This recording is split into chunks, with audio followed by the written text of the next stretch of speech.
Di balik megahnya gedung-gedung kekuasaan, ada rahasia gelap yang disembunyikan dari rakyat. Ketika seorang menteri keuangan bernama Purbaya Yudisadewa berani menantang dua tokoh besar, Bahlil dan Luhut, dunia politik pun terguncang. Demi membongkar tambang ilegal bernilai triliunan rupiah, ia harus berhadapan dengan kekuasaan, pengkhianatan, dan maut. Inilah kisah menteri yang hilang demi kebenaran. Kisah yang membuat seluruh negeri bertanya, apakah Purbaya masih hidup? Hampir 2 bulan sudah Purbaya Yudisadewa menjabat sebagai Menteri Keuangan menggantikan Sri Mulyani. Di awal masa jabatannya, ia datang dengan semangat pembenahan total. Latar belakangnya sebagai ekonom independen membuatnya terkenal karena integritas dan gaya berpikir yang tajam.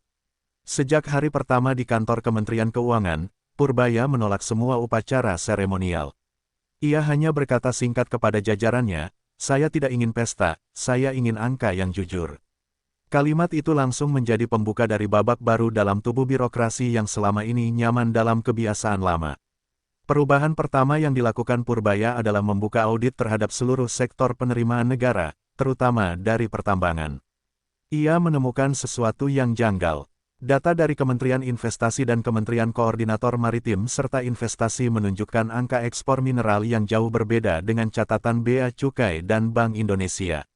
Ada uang besar yang hilang, ujarnya kepada tim kecil yang ia bentuk secara rahasia.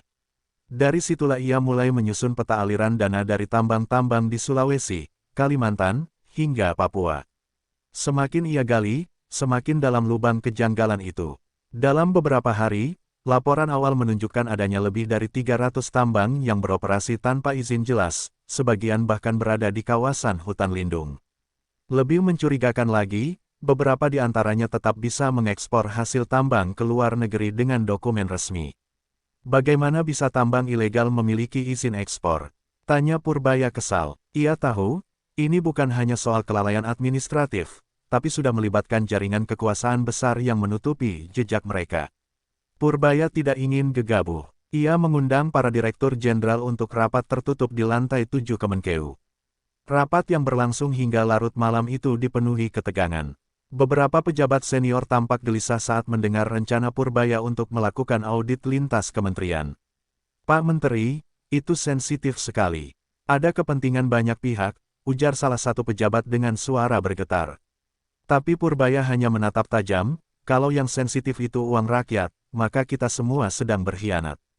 Kabar tentang audit lintas kementerian itu akhirnya sampai ke telinga Bahlil Lahadalia, Menteri Investasi yang merasa langkah Purbaya terlalu jauh. Ia menilai tindakan itu bisa merusak iklim usaha.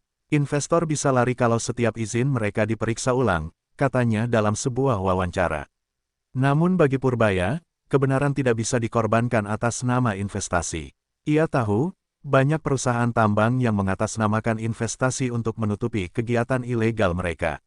Dan sayangnya, beberapa di antaranya memiliki hubungan dekat dengan pejabat tinggi negara. Tak butuh waktu lama, gesekan pertama pun terjadi.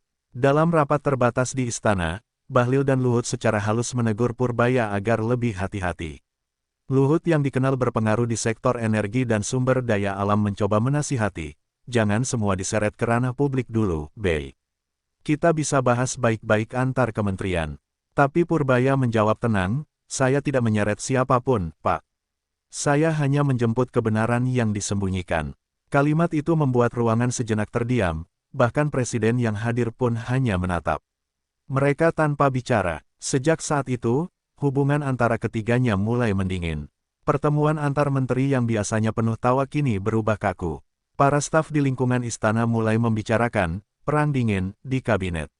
Purbaya tahu langkahnya berisiko, tapi ia tidak gentar. Setiap kali ia membaca laporan baru yang menunjukkan kebocoran triliunan rupiah, tekadnya semakin kuat. "Kalau saya berhenti sekarang, artinya saya ikut jadi bagian dari permainan mereka," gumamnya dalam hati. Malam itu, Purbaya berdiri di balkon kantornya yang menghadap ke Monas. Lampu-lampu Jakarta berkilau, tapi pikirannya gelap oleh kecurigaan dan data yang belum tersusun lengkap. Ia tahu, di balik setiap tambang ilegal ada nama besar yang tidak mudah disentuh. Namun ia juga tahu, jika ia tak memulai perang ini sekarang, generasi berikutnya akan mewarisi negeri yang terus digerogoti dari dalam. Ia menarik napas panjang, lalu berkata pelan kepada dirinya sendiri, kalau kebenaran membuatku punya musuh, biarlah. Setidaknya aku tahu siapa yang bersembunyi di balik bayangan. Keesokan paginya, suasana di Kementerian Keuangan terasa tegang. Media mulai mencium kabar bahwa ada perbedaan pendapat serius di dalam kabinet soal tambang ilegal. Sejumlah jurnalis berkumpul di halaman depan, berharap mendapat pernyataan langsung dari Purbaya. Namun ia menolak semua wawancara. Ia tahu, langkahnya harus dijaga dari sorotan publik terlalu dini. Di ruang kerjanya, ia duduk menatap tumpukan dokumen yang makin tinggi, laporan dari daerah, hasil audit sementara, dan laporan intelijen ekonomi. Semuanya menunjukkan pola yang sama, uang hasil tambang mengalir ke rekening perusahaan-perusahaan yang tidak pernah terdaftar dalam sistem perpajakan nasional. Di saat yang sama, sebuah pesan masuk ke ponsel pribadinya dari nomor tak dikenal. Pesannya singkat tapi mengguncang, hentikan audit itu, sebelum semua berbalik padamu. Purbaya hanya tersenyum kecut. Ia sudah menduga tekanan seperti ini akan datang. Ia tidak tahu siapa di balik pesan itu, apakah pengusaha tambang, pejabat, atau mungkin aparat yang bermain di dua kaki. Ia hanya menandai pesan itu, lalu menutup ponselnya tanpa membalas. Ia lebih memilih menyiapkan data yang akan ia serahkan langsung ke presiden. Siang harinya, ia dipanggil mendadak ke istana. Presiden ingin mendengar langsung apa yang sebenarnya terjadi. Purbaya datang membawa satu map biru berisi ringkasan audit tahap awal. Saat memaparkan temuannya di depan presiden, ia bicara dengan tenang, tanpa retorika. Ini bukan soal perbedaan pendapat, Pak. Ini soal uang negara yang hilang di depan mata kita, katanya. Presiden tampak terdiam beberapa detik, menatap data grafik di hadapannya, lalu berkata pelan, kalau ini benar, berarti kita sedang dikelilingi oleh mafia. Purbaya mengangguk tanpa kata, namun setelah pertemuan itu, kabar bocor. Dalam waktu 2 jam, isi laporan yang seharusnya rahasia mulai beredar di kalangan wartawan dan pejabat kementerian lain. Beberapa poin bahkan disalahartikan untuk menjatuhkan nama Purbaya. Tajuk-tajuk media mulai menulis, langkah Purbaya bikin investor cemas, audit tambang ganggu stabilitas ekonomi, dan bahkan, Kemenkeu disebut tak koordinatif. Ia tahu, ini serangan balik. Seseorang di lingkaran kekuasaan tidak suka dengan apa yang ia buka. Malam itu, Purbaya memanggil tim kecilnya di lantai 7. Kita tidak lagi bicara tentang audit biasa. Ini sudah perang kepentingan, ujarnya tegas. Beberapa stafnya terlihat khawatir, tapi Purbaya menenangkan mereka. Ia sudah menyiapkan langkah berikutnya, membuka data satelit yang menunjukkan lokasi tambang ilegal dengan citra real-time. Ia ingin membuktikan ke publik bahwa kebocoran ini nyata, bukan isu politik. Kalau mereka menyerang saya dengan opini, saya serang balik. Dengan data, katanya mantap. Sementara itu, di tempat lain, Bahlil dan Luhut mengadakan pertemuan tertutup di sebuah hotel di kawasan Sudirman. Mereka membahas situasi yang semakin memanas. Kalau Purbaya terus buka data, ini bisa jadi ledakan besar, ujar Bahlil dengan nada cemas. Luhut hanya diam beberapa detik sebelum menjawab pelan, kita harus bicara dengan presiden. Negara ini tidak bisa dipimpin dengan emosi. Tapi dalam hati, keduanya tahu, langkah Purbaya tidak akan berhenti hanya karena teguran politik. Ia bukan tipe yang bisa ditekan. Menjelang tengah malam, Purbaya duduk sendiri di ruang kerjanya yang kini hampir gelap. Jakarta sudah sepi, tapi pikirannya masih bergulat. Ia teringat pesan yang pernah disampaikan mentornya dulu, di negeri yang kotor, orang jujur selalu tampak gila. Ia tersenyum tipis sambil memandangi layar komputer yang menampilkan deretan angka ekspor mineral. Angka-angka itu tampak dingin, tapi di baliknya tersimpan darah dan keringat rakyat yang tak pernah tahu betapa besar kekayaan negeri ini dicuri. Sebelum pulang, ia menulis satu kalimat di buku catatannya, besok, saya akan buka semuanya. Tulisan itu sederhana, tapi menjadi janji dalam hati seorang menteri yang tahu bahwa langkahnya mungkin akan membuatnya sendirian menghadapi badai besar. Ia mematikan lampu kantornya, meninggalkan gedung Kemenkeu yang sunyi. Di luar, angin malam berhembus lembut, tenang di permukaan, tapi membawa aroma badai yang akan segera datang.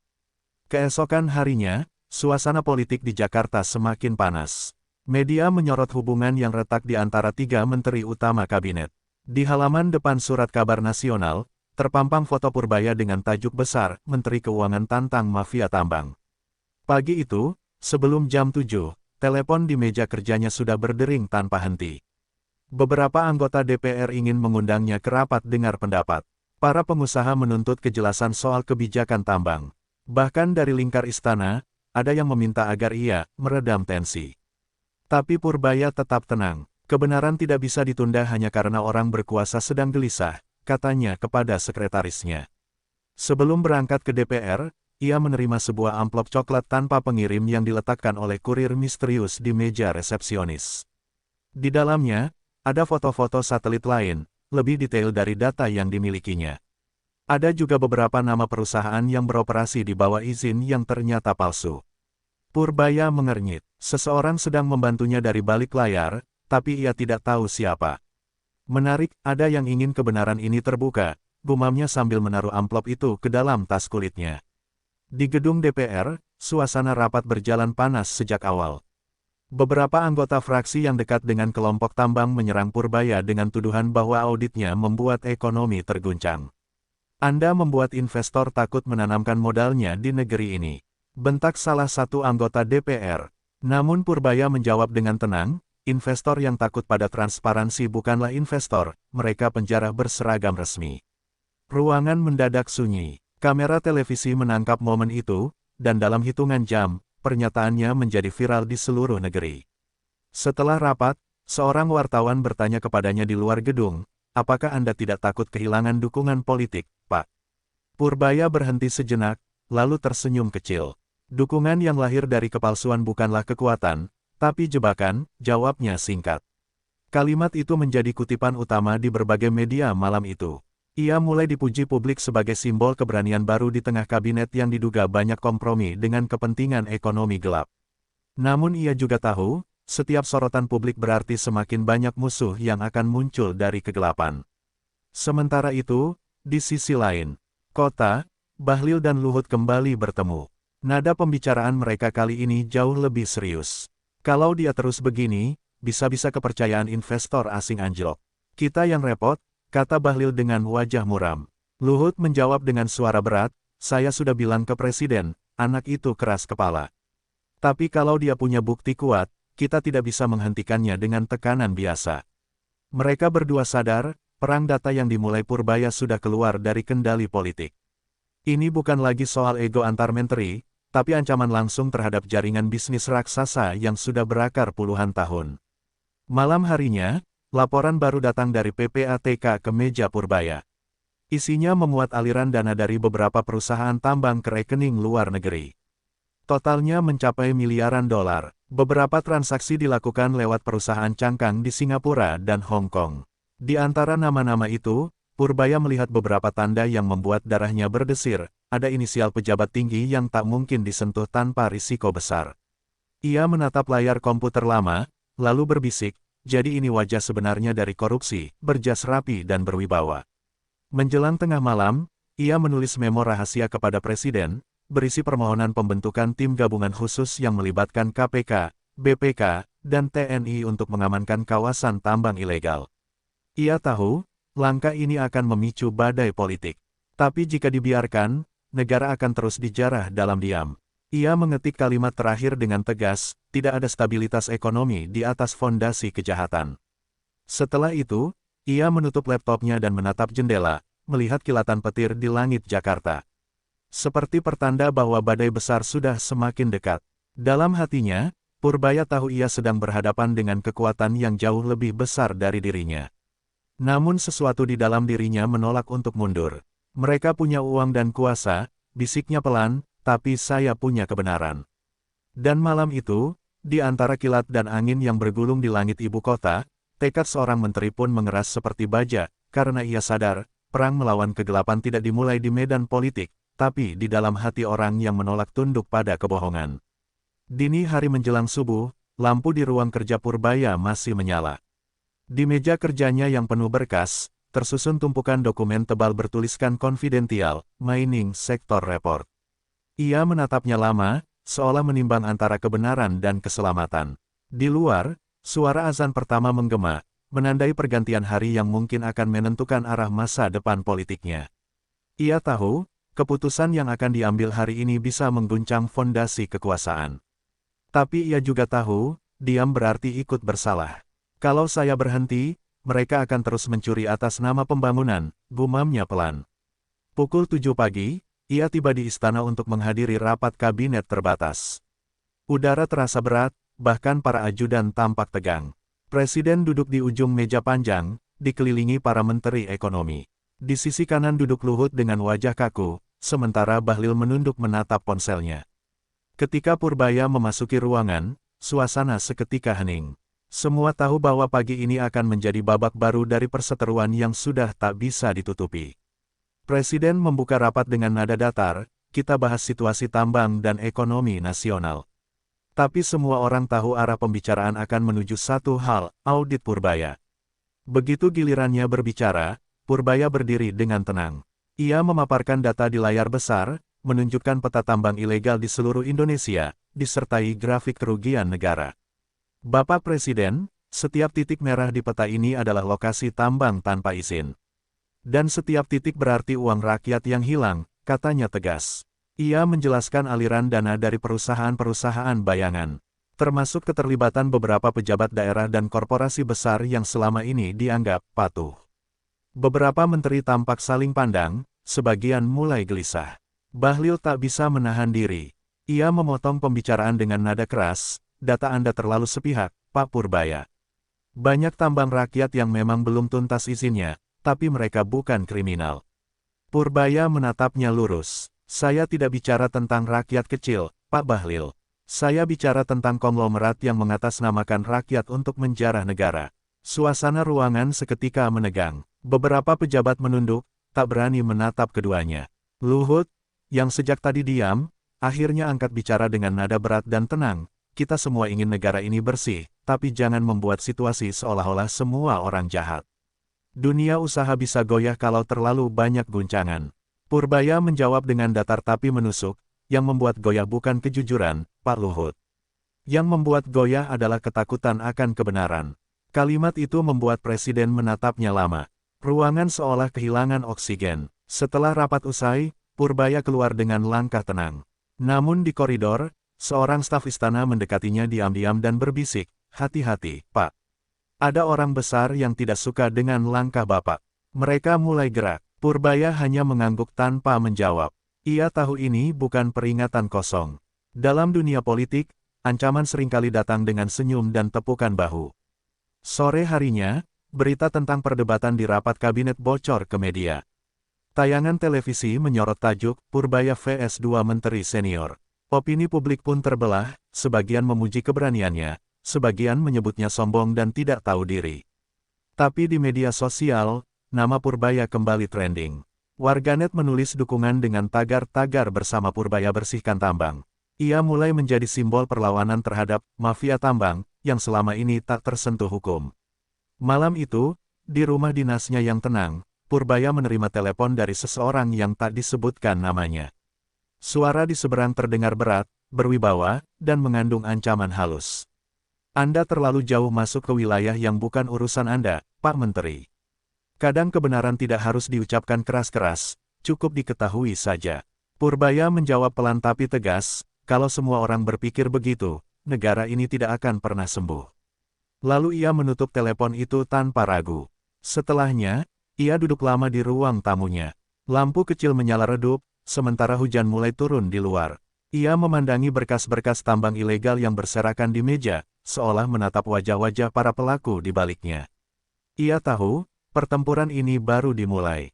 Bukan hanya tentang tambang, tapi tentang keberanian melawan sistem yang sudah terlalu lama hidup dari kegelapan. Kalau mereka mau perang, bisiknya pelan, maka perang ini akan saya mulai dengan data, bukan dengan kebohongan. Dan malam itu, Purbaya menyiapkan langkah selanjutnya, sebuah serangan besar yang akan mengguncang jantung kekuasaan. Pagi berikutnya, udara Jakarta terasa berat dan lembab setelah hujan semalaman. Di depan gedung Kementerian Keuangan, barisan wartawan sudah menunggu sejak dini hari. Mereka tahu, hari ini Purbaya akan mengumumkan sesuatu yang penting. Di tengah kilatan kamera dan mikrofon yang diarahkan kepadanya, Purbaya melangkah keluar dari mobil dinas dengan wajah tenang. Ia mengenakan jas abu-abu dan membawa map hitam di tangan kirinya.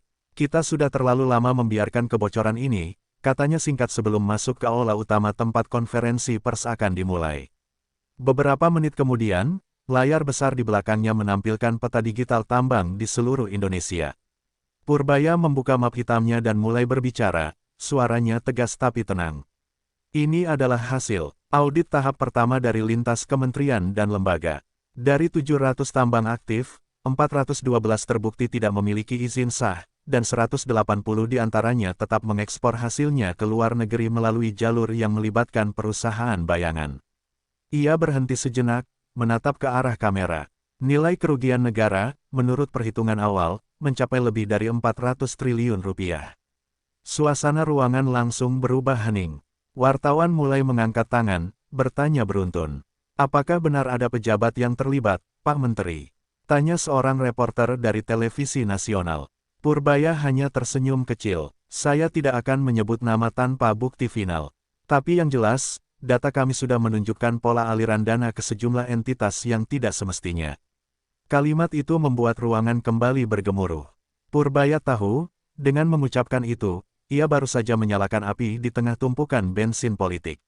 Sementara konferensi pers itu berlangsung, di sebuah ruang pertemuan tertutup di Kementerian Investasi, Bahlil menatap layar televisi yang menayangkan siaran langsungnya.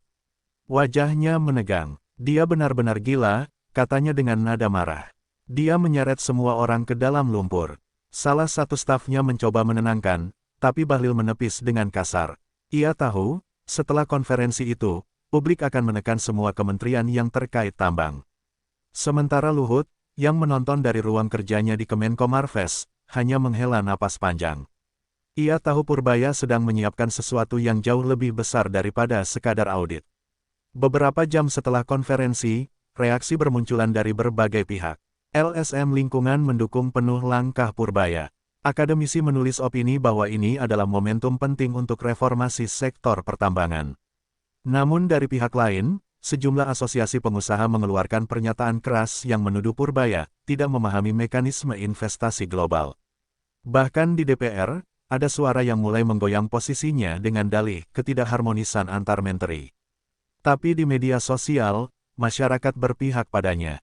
Tagar-tagar Purbaya untuk negeri menduduki peringkat pertama trending nasional. Di tengah sorotan publik yang semakin tajam, Purbaya duduk di ruang kerjanya malam itu bersama dua orang kepercayaannya. Mereka memeriksa ulang data yang akan diserahkan ke KPK dan PPATK untuk ditindaklanjuti. Kalau laporan ini keluar, akan ada nama besar yang terguncang, kata salah satu stafnya. Purbaya menatapnya tanpa ragu. Kalau nama besar itu hidup dari uang curian rakyat, biarlah mereka jatuh. Ini bukan soal siapa, ini soal apa yang benar. Ia lalu menandatangani dokumen itu. Pena hitamnya menorehkan tanda yang bisa mengubah arah sejarah politik ekonomi negeri. Namun sebelum ia sempat menyerahkan laporan itu, sebuah pesan masuk ke ponselnya dari nomor tak dikenal. Isinya hanya satu kalimat pendek, lihat ke belakangmu. Ia spontan menoleh ke jendela kantornya, melihat ke arah taman kecil di luar yang hanya diterangi lampu jalan. Di sana, sesosok pria tampak berdiri diam dalam bayangan pohon, lalu menghilang begitu saja. Purbaya tahu, ini bukan sekadar ancaman biasa, ini peringatan nyata bahwa ia sedang diawasi. Ia mematikan lampu ruang kerjanya, lalu berjalan ke balkon lantai 7. Dari ketinggian itu, ia menatap kota Jakarta yang berkilau tapi menyimpan begitu banyak kegelapan di balik cahayanya. Ia sadar, langkah berikutnya bisa menjadi yang terakhir bagi kariernya, atau bahkan hidupnya. Tapi suara hati di dalam dirinya terlalu keras untuk diabaikan. Ia berbisik lirih, kalau saya mati karena menegakkan kebenaran, biarlah. Tapi mereka tidak akan bisa mematikan kebenaran itu. Dan malam itu, ketika langit Jakarta diselimuti mendung pekat, Purbaya memutuskan satu hal, besok pagi, ia akan menyerahkan semua data ke KPK. Dan membiarkan hukum bekerja. Ia tahu badai politik akan datang, tapi ia sudah siap berdiri di tengahnya. Karena bagi Purbaya, tugas seorang menteri bukan menjaga kekuasaan, melainkan menjaga negara dari kebusukan yang disembunyikan di balik kata investasi. Keesokan paginya, gedung KPK di Kuningan tampak lebih ramai dari biasanya. Sejumlah wartawan sudah berkumpul sejak subuh, setelah kabar beredar bahwa Menteri Keuangan, Purbaya Yudisadewa, akan datang membawa laporan rahasia terkait tambang ilegal. Mobil hitam berpelat RI-28 berhenti di depan pintu utama. Purbaya keluar dengan wajah tegas, mengenakan jas hitam dan dasi biru tua.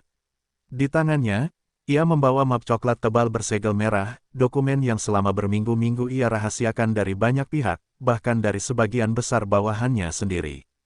Begitu memasuki ruang pertemuan KPK, suasana berubah hening. Ketua KPK menyambutnya dengan jabat tangan serius. Kami sudah dengar, Pak Menteri. Tapi sejujurnya kami tidak menyangka datanya sebesar ini, katanya sambil menatap map di tangan Purbaya. Saya tidak mau menunggu lagi, jawab Purbaya. Setiap hari yang kita tunda, negara kehilangan triliunan rupiah. Dan sebagian orang makin kuat karena dibiarkan.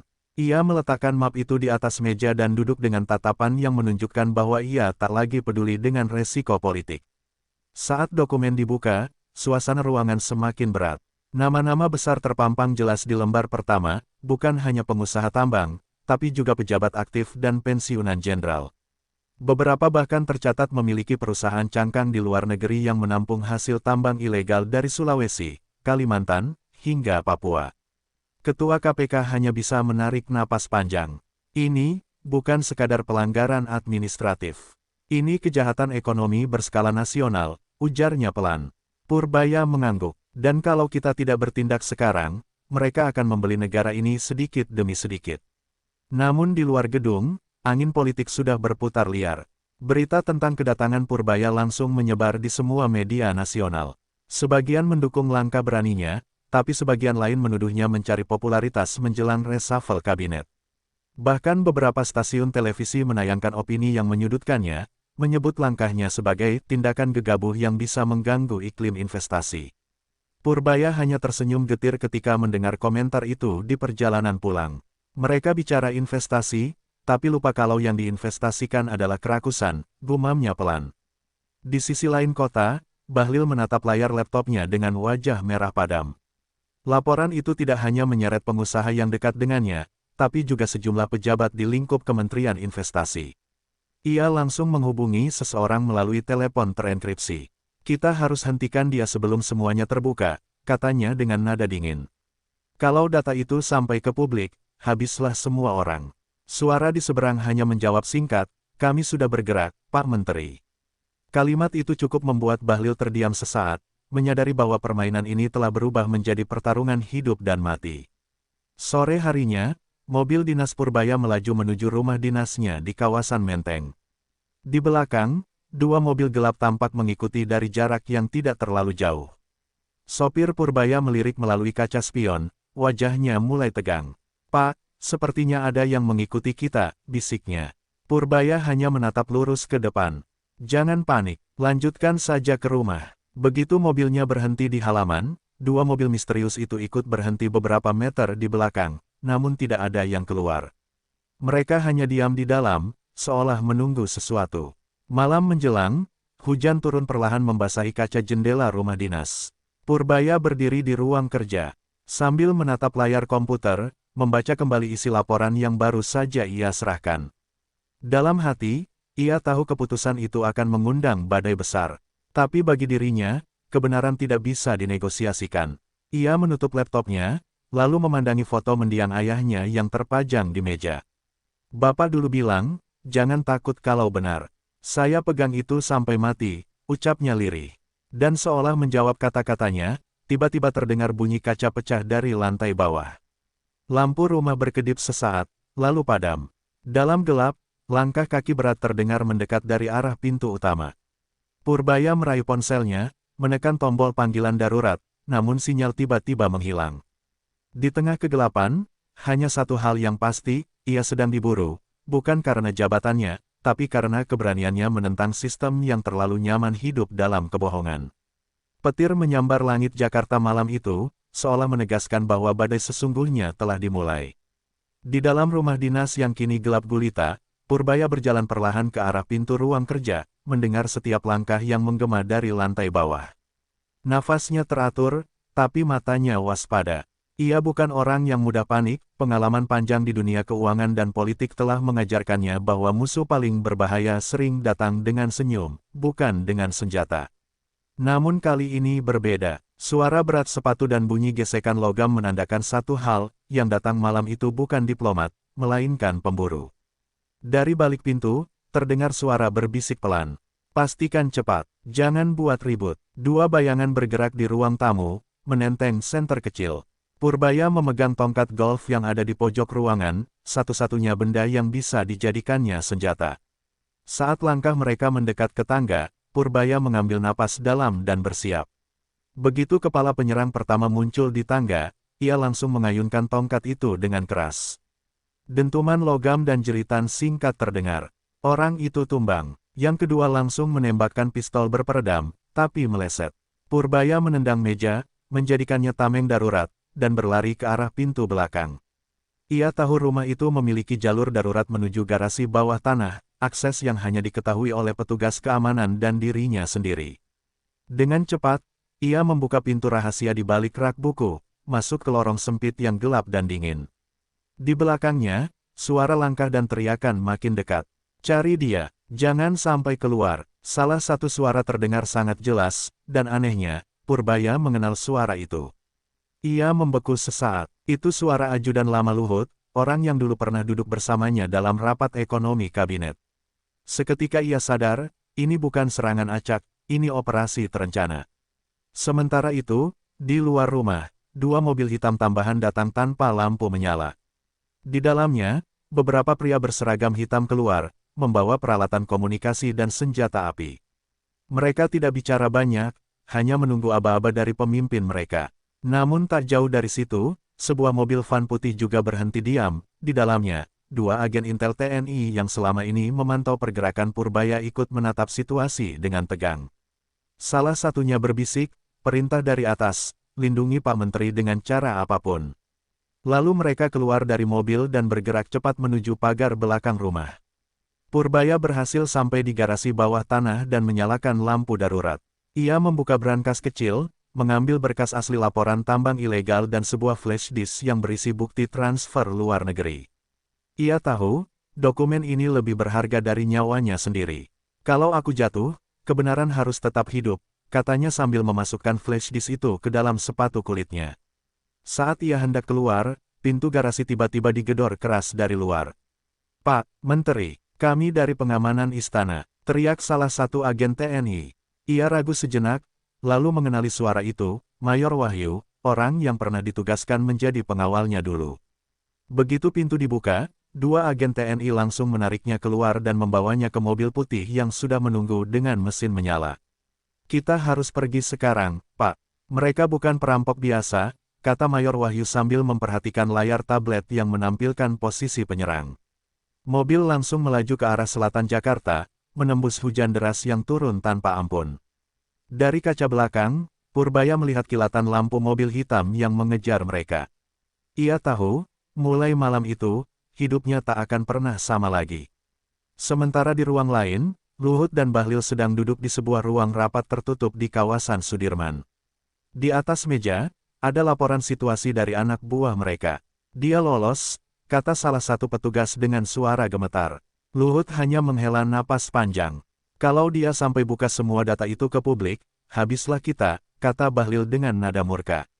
Luhut memandangnya tajam. "Tenang, dalam politik, tak ada yang benar-benar bersih. Kita hanya perlu waktu untuk membuatnya tampak kotor." Di dalam mobil yang melaju menuju arah puncak, Purbaya menatap jalan gelap di depan sambil menggenggam flash disk di sepatu kirinya. Ia tahu, ini baru permulaan. Pertarungan melawan tambang ilegal telah berubah menjadi perang di dalam pemerintahan sendiri, antara mereka yang masih menjaga nurani, dan mereka yang menjual negeri demi kekuasaan. Dan malam itu, di tengah deru hujan dan kilat yang tak berhenti, Purbaya berjanji pada dirinya sendiri, "Aku tidak akan mundur, sekalipun seluruh kekuasaan negeri ini berbalik melawanku." Subuh menjelang di kawasan puncak, kabut tipis menutupi jalan berliku ketika mobil putih yang membawa Purbaya akhirnya berhenti di depan sebuah villa tua milik negara yang sudah lama tak digunakan. Dari luar tampak sunyi, hanya suara jangkrik dan gemericik air hujan yang tersisa. Mayor Wahyu turun lebih dulu, memastikan keamanan sekitar. Setelah yakin aman, ia membuka pintu dan mempersilakan Purbaya masuk. "Untuk sementara, di sini tempat paling aman, Pak. Jalur ini tidak tercatat dalam sistem istana, katanya pelan. Purbaya hanya mengangguk, wajahnya letih tapi matanya tetap menyala penuh tekad. Di ruang tamu villa, lampu minyak dinyalakan. Udara dingin menusuk, tapi suasana tenang memberi sedikit ruang bagi Purbaya untuk berpikir jernih. Ia membuka map coklat yang kini mulai lembab karena hujan, menata kembali beberapa dokumen penting.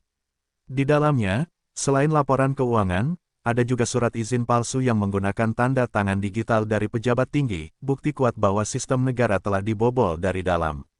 Ini bukan sekadar tambang ilegal, ujarnya lirih, ini operasi besar untuk menguras kekayaan negeri. Mayor Wahyu menatapnya dengan prihatin.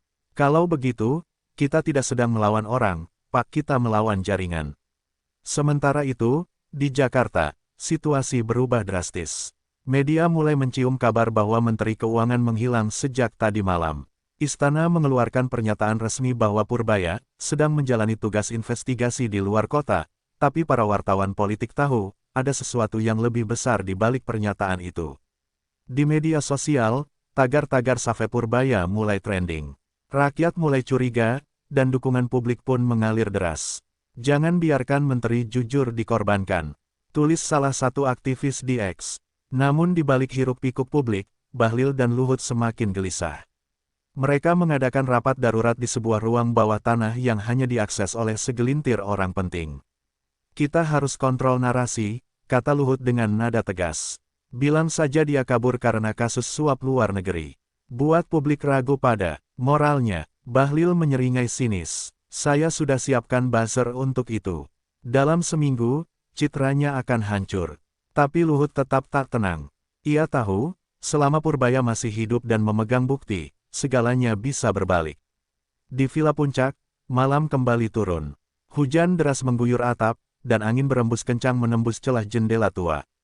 Purbaya duduk sendirian di meja kayu, menatap layar laptop kecil yang berhasil diselamatkan dari rumah dinas. Ia menyalakan modem satelit darurat dan mulai mengirim salinan data ke 3 tempat berbeda, KPK, BPK, dan salah satu jurnalis investigasi yang pernah ia percayai. Saat tombol send ditekan, muncul notifikasi, transfer berhasil. Ia tersenyum tipis. Kalau aku tak sempat kembali ke Jakarta, setidaknya kebenaran ini tidak akan hilang. Beberapa menit kemudian, suara mesin mobil terdengar mendekat dari kejauhan. Mayor Wahyu berlari ke jendela dan mengintip dari balik tirai. 3 kendaraan, Pak, tidak ada plat dinas. Ia langsung mengambil senjata dan memberi isyarat pada 2 prajurit lain untuk bersiap. Purbaya berdiri, mematikan lampu minyak. Villa kembali gelap, hanya diterangi cahaya petir sesekali. Mereka sudah menemukanku, katanya tenang. Tapi malam ini, mereka tidak akan menemukan orang yang menyerah. Tembakan pertama meletus, memecah kaca jendela depan. Pasukan pengawal membalas. Pertempuran sengit terjadi di bawah guyuran hujan. Mayor Wahyu berteriak, lindungi Pak Menteri. Peluru berseliweran, menembus dinding kayu dan kursi. Purbaya berlari ke ruang bawah tanah membawa tas berisi dokumen terakhir. Ia tahu, kalau mereka berhasil menangkapnya, semua ini akan berakhir sia-sia. Lebih baik aku mati membawa kebenaran, daripada hidup dengan kebohongan, bisiknya sambil menatap tangga darurat menuju pintu keluar belakang villa. Di tengah pertempuran itu, sebuah granat kejut dilempar ke dalam ruangan. Ledakan keras mengguncang villa, asap putih memenuhi udara, pandangan kabur. Suara teriakan dan tembakan saling bersahutan. Namun di sela kekacauan itu, sosok Purbaya berhasil melompat keluar melalui jendela samping dan menghilang ke kegelapan hutan di belakang villa. Tidak ada yang tahu kemana ia pergi, hanya jejak lumpur dan berkas darah tipis yang tertinggal di rerumputan. Dan sejak malam itu, nama Purbaya Yudisadewa menjadi legenda gelap di dunia politik Indonesia. Ia tidak pernah terlihat lagi, namun setiap kali ada upaya pembongkaran tambang ilegal atau korupsi besar, selalu muncul bocoran data misterius yang mengarah pada jaringan yang dulu dilawannya.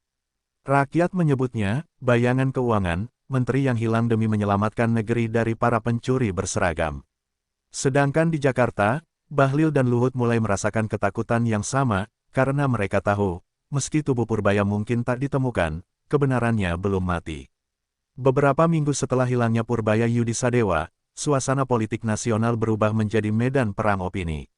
Istana terus berusaha menenangkan publik dengan berbagai narasi, namun suara rakyat di luar sana justru semakin bising dan tak terkendali. Setiap hari, muncul dokumen baru yang bocor ke media. Semua bertanda sama, logo Kementerian Keuangan, lengkap dengan cap rahasia.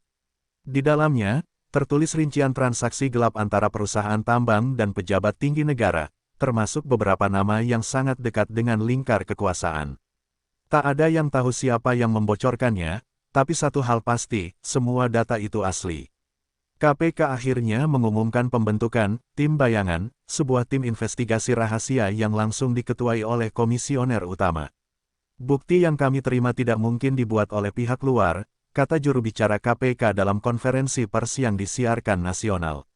Kami yakin, data ini berasal dari dalam pemerintahan sendiri. Kalimat itu membuat publik gempar. Banyak yang percaya bahwa Purbaya masih hidup, bersembunyi di suatu tempat, dan kini menyerang balik melalui jalur digital. Media internasional pun mulai meliput kisah ini, menjulukinya sebagai The Invisible Minister. Di sisi lain, Bahlil mulai kehilangan kendali.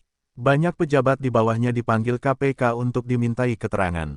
Beberapa di antaranya bahkan ditahan setelah ditemukan bukti aliran dana mencurigakan ke rekening pribadi. Luhut, yang selama ini terlihat tenang, mulai menutup diri dari publik. Ia menghindari wawancara dan semua acara resmi, memilih mengatur langkah dari balik layar. Namun, malam itu di rumah dinasnya di Mega Kuningan, ia menerima sebuah paket kecil tanpa nama pengirim. Saat dibuka, di dalamnya hanya ada satu flash disk dan secarik kertas bertuliskan tangan. Kau bisa menghancurkan jasadku, tapi tidak kebenaranku, P. Tangan Luhut gemetar seketika. Ia menatap flash disk itu lama, lalu memanggil staf IT-nya untuk memeriksa isinya. Begitu dibuka, layar laptop menampilkan ratusan file berformat PDF dan Excel berisi daftar nama, nomor rekening, serta bukti transfer. Astaga, gumam stafnya. Ini bukti lengkap jaringan tambang ilegal dari 2004 sampai 2024, Pak. Bahkan ada catatan rapat rahasia kementerian. Luhut menatap kosong ke arah jendela. Dia masih hidup, katanya pelan. Dan dia tidak akan berhenti sebelum semuanya hancur. Beberapa hari kemudian, Bahlil menggelar konferensi pers mendadak di kantornya. Dengan nada tinggi ia menuduh, oknum menteri yang melarikan diri, telah melakukan pengkhianatan terhadap negara. Dia menyebarkan fitnah dan membocorkan rahasia ekonomi yang bisa merugikan bangsa. Katanya dengan suara bergetar. Namun begitu siaran langsung itu berakhir, video lain tiba-tiba beredar di dunia maya. Isinya, rekaman rahasia rapat internal di mana Bahlil sendiri terlihat memberikan persetujuan eksploitasi tambang tanpa izin demi keuntungan kelompok tertentu. Video itu viral dalam waktu kurang dari 2 jam.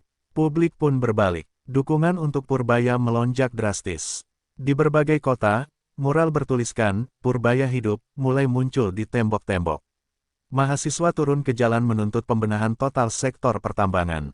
Di depan gedung Kementerian Investasi, ribuan orang berorasi sambil membawa spanduk bertuliskan, "Kami bersama menteri yang hilang."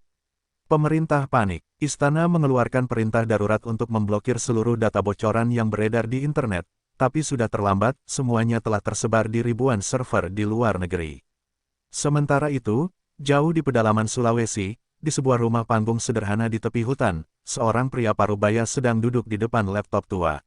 Di meja kayu kecilnya, terdapat beberapa peta tambang dan dokumen baru yang siap dikirim. Di dinding rumah, tergantung bendera merah putih yang lusuh, dan di bawahnya tertulis kalimat tangan, "Negeri ini milik rakyat, bukan korporasi." Pria itu menatap layar, senyum tipis tersungging di wajahnya. Tak lain, dialah Purbaya. Luka di lengannya sudah mengering, tapi tekadnya tetap menyala. Ia menatap ke arah pegunungan di kejauhan dan berbisik, "Selama kebenaran masih bernafas, aku tidak akan berhenti."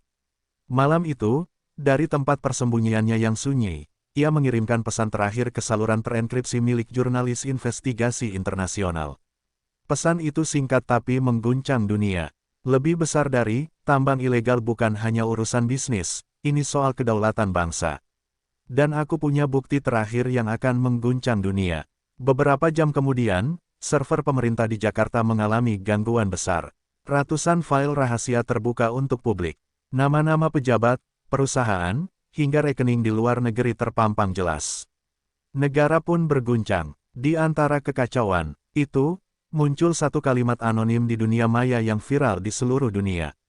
"Dia tidak mati, dia hanya bersembunyi di balik kebenaran." Dan sejak malam itu, sosok Purbaya Yudisadewa tidak lagi sekadar menteri. Ia menjadi simbol perlawanan, bayangan yang menembus kebusukan kekuasaan. Sebuah legenda hidup yang mengingatkan bangsa, bahwa dalam dunia yang dikuasai uang dan kepura-puraan, selalu ada satu orang yang berani berdiri sendirian demi keadilan. Ia mungkin telah menghilang dari pandangan publik, tapi kebenaran yang diperjuangkannya kini hidup di hati rakyat. Purbaya Yudisadewa bukan hanya seorang menteri. Ia adalah simbol perlawanan terhadap kerakusan dan pengkhianatan. Karena dalam negara yang dikuasai uang dan kepalsuan, selalu ada satu orang yang berani berdiri demi kebenaran. Jika kamu percaya bahwa kejujuran masih punya tempat di negeri ini, jangan lupa tekan like, subscribe, dan bagikan cerita ini. Karena kebenaran tidak bisa dibungkam.